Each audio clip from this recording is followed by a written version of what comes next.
Sveiciens Latvijas čigāniem Latvijā un ārzemēs. No šodienas līdz 30. martam ir musulmaņu gavēšanas laiks. Oficiāli sākās no vakar, no 1. marta līdz 30. martam.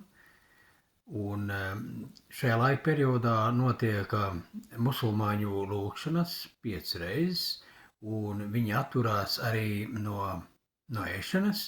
Viņi vadās pēc musulmaņiem paredzētā kalendāra, cikos drīkst ēst, un kurā laikā ir jālūdz Allahs, Dievs. Jā, un es gribēju ar to arī apsveikt pasaules čigānus, visus musulmaņus, un arī Latvijas Romā čigānus, kuri ir musulmaņi, kuri dzīvo gan Latvijā, gan ārzemēs. Un parasti saka Eid Mubarak. Tas nozīmē, tas ir tāds sauklis, kas dod tādu sveicienu, sirsnīgu sveicienu musulmaņiem. Eid Mubarak nozīmē ar gaismu, ar svētību pavadīt šo te gavēnu laiku, šo te veselu mēnesi.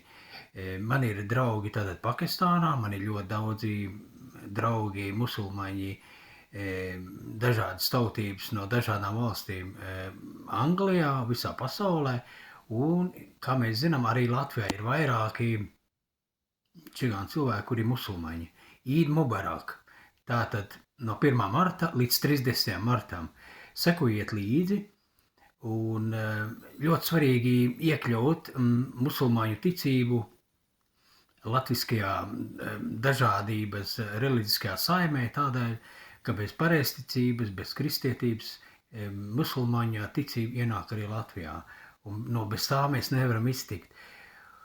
Par citām pārējām lietām nodarbojas reliģiskie pētnieki, kuri seko līdz, kuriem lielāka teikšana, lielāka noteikšana Latvijas valstī un tam līdzīgi. Bet es personīgi pazīstu tātad musulmaņus, gan Latvijā, gan ārzemēs.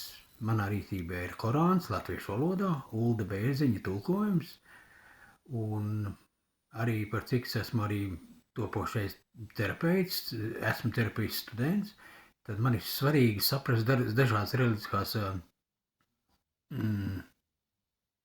aktivitātes, un tā skaitā arī gavēšanas laiku musulmaņiem. Eid Mubarak tātad nozīmē, mēs dodam savu svētību, savu atbalstu musulmaņiem Latvijā un pasaulē.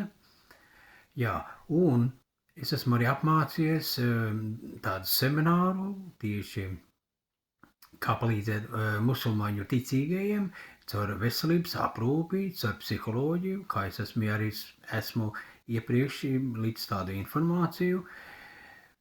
Principā, tur ir psiholoģija, tur ir neirobioloģija, neirofizioloģija un tam līdzīgi, tad zinātniski pamati tiek doti, arī medicīniskais aspekts un tam līdzīgi, kas nav pretrunā ar reliģiju. Tas ir tāpatās kā kristieši, kā pareizticīgie, kā jūda reliģiskie pārstāvji cilvēki vai budisms, apmeklē ārstus vai izmanto tajā reliģijā vai tajā kultūrā pazīstams dažādas atbalsta pasākums.